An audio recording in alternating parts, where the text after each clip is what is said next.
Welcome to the overview of Droplets, a tactical placement chain reaction game for 2 to 5 players, where you play as droplets of water splashing through the board with the goal of reaching the fountain spaces on the edges. Each turn, you place 2 droplets on any of the dripping spaces at the center.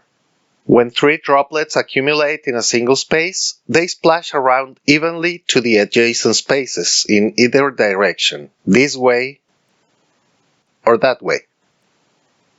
This can cause new splashes to happen one after another, as other spaces accumulate enough droplets.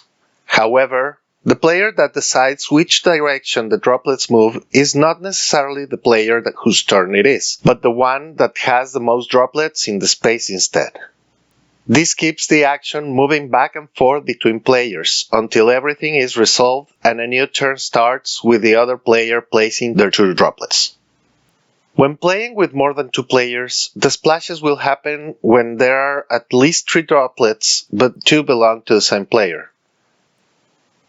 Splashing through the spaces is the only way that you can reach the fountains, but as the droplets reach the edges, some of them will land on drain spaces. Once there, they stay in the space, and when 4 of them have landed on the same drain, the end of the game is triggered.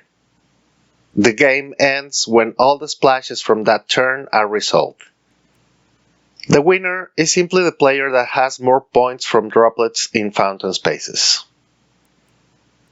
As an optional advanced variant, the first player whose droplet lands on a drain space gets a token that grants a specific extra action that can be used at any time, like adding an extra droplet, removing any droplet from the board, take control of a splash that you usually wouldn't control, or placing a droplet on a non-dripping space.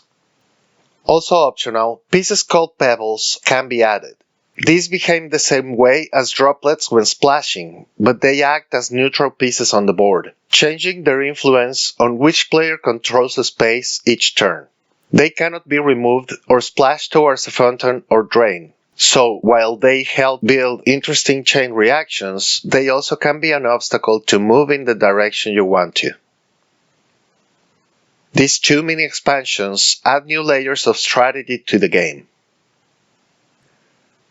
Finally, there are a few other board configurations that really change the dynamics around the board. This adds replayability, allows for longer or shorter games, and can be tailored to have the best experience at any player count. Thanks for watching!